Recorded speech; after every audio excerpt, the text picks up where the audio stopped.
Z nami je strokovnjak s področja mobilnosti Andrej Brglez. Gospod Brglez, dober večer. Dober večer. Zgodilo se je v bistvu tisto, kar ste pred nekaj meseci že napovedali v tem studiu in začniva v Sloveniji. Ne? Kakšne bodo zdaj posledice takšnega predloga za voznike, predvsem za prodajo električnih avtomobilov? Lahko zdaj tisti, ki so ga kupili, rečejo, ne? Prevarali so nas, ne? Ker smo verjeli v zeleni prehod. Ne, jaz mislim, da kupci niso nič prevarani. Ne? Kupec se mora trenutno odločiti sam.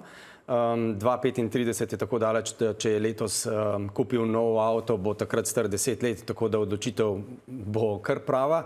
In karkoli pravzaprav danes kupec stori, kupi električni avto, bencinski, dizelski, hibrid, karkoli že, mora predvsem gledati, da mu ta opravi svoje delo tako, kot si želi, in karkoli kupi, je trenutno najboljše od tehnologije in je boljše od starega. To je vse, kar je trenutno najbolj pomembno, če gledamo okoljsko in kot uporabniki. Kaj pa to prinaša za slovenski avtomobilski trg? Ne? Kakšno bo po vaše zdaj to razmerje? Ne pravite, karkoli kupec kupi, samo da mu odgovarja, je pravilen nakup. Kakšno razmerje pričakujete zdaj, glede na podlagi tega predloga, v prihodnjih letih med, ne vem, električnimi avtomobili, med avtomobili na notranje izgorevanje in predvsem ne, 15 prodajalcev električnih avtomobilov kitajskih imamo že na trgu. Kaj, jih bo še več, jih bo manj? Kaj se bo tudi s temi blagovnimi znamkami dogajalo? Mislim, to, kar pravite, je kar zelo zanimiv podatek, tudi v evropskem merilu. To, da smo praktično v enem letu, pa recimo 3 letih, dobili 15 novih znamk na recimo 20-25 podlage tistih starih, ki jih poznamo, evropskih, japonskih in korejskih, je podatek, ki je resnično presenetljiv za tako majhen trg, kot je slovenski trg, kjer prodamo 50 000, 60 000 avtomobilov novih na leto. Ne? Ni treba biti zdaj tukaj velik ekonomski znanstvenik, da bi lahko napovedal, da nekaj od teh znamk ne bo z nami na trgu več čez, ne vem, 3-5 let. Katere ne vem, ampak zagotovo bo ugasnila tudi kakšna evropska, če se ne bomo prav resno lotili vzdrževanja saj stanja, kot ga imamo.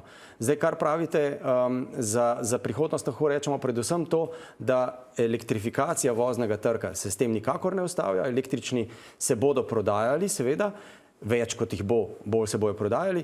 Predvsem pa je treba razumeti način prodaje avtomobilov. Vsaka nova tehnologija in tudi električna, seveda s svojimi dodatnimi omejitvami, polnilnimi infrastrukturami in vsem ostale, kar že vemo, trči ob svoj običajni lok. In to je, da najprej kupijo tisti prvi kupci, ki so navdušenci, potem sledijo flote, potem pa mora avto, ne glede na to, kakšen pač je, doseči potrebe pravzaprav povprečnega kupca. Ne? Povprečni kupec pa gleda na to, ali si ga lahko kupi, ali mi opravi naloge, ki si jih želi in tako naprej. In tukaj bo električna ponudba počasi napredovala. To ni enak skok, kot ga gledamo zadnja leta. Zdaj vsako leto lahko gledamo, kako poročila pravijo, da je še, ne vem, za 10, še da 20% več prodanih. Ampak te številke so majhne. Ne? Da bojo postale večje, bo zdaj pač šlo nekoliko počasneje. Ampak kaj v bistvu zdaj s tem predlogom rešuje Bruselj, ne? In kako ga vi vidite na tem globalnem nivoju? Ne? Evropska unija, tukaj vključena tudi Slovenija, Kitajska in ZDA. Ja, lejte, se v prispevku lepo bilo povedano. Ne?